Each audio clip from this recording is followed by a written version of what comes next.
France, sévère rapport sénatorial sur le contrôle aérien national. La tour de contrôle de l'aéroport Roissy-Charles de Gaulle, à côté de Paris. AFP photo, Pierre Verdy. Prendre l'avion à destination ou en provenance de la France peut parfois être synonyme de « galère ».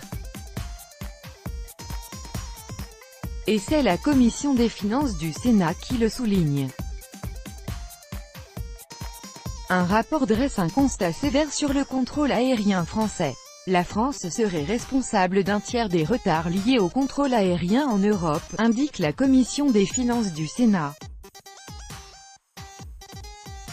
Et il n'y a pas que les voyageurs qui pâtissent de cette situation. Selon le rapport sénatorial, ces retards font perdre chaque année 300 millions d'euros aux compagnies aériennes.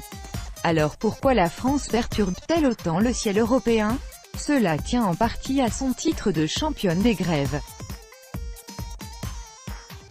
Cela peut paraître cliché mais le sénateur Vincent Capo-Canellas a fait parler les chiffres. Entre 2004 et 2016, les contrôleurs français ont observé 254 jours de grève contre 46 pour le dauphin du classement, la Grèce. Matériel vétuste. Mais les mouvements sociaux ne sont pas seuls en cause, le rapport pointe du doigt un matériel vétuste et coûteux. Or le trafic augmente rapidement.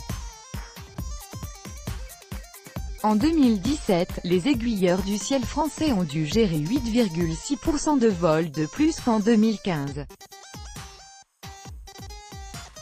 Et ce rapport sans concession, de souligner un paradoxe.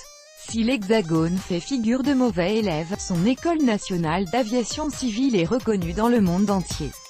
Mais les étudiants qui ne partent pas à l'étranger perdraient leurs acquis et reviendraient 25 ans en arrière dans les tours de contrôle françaises.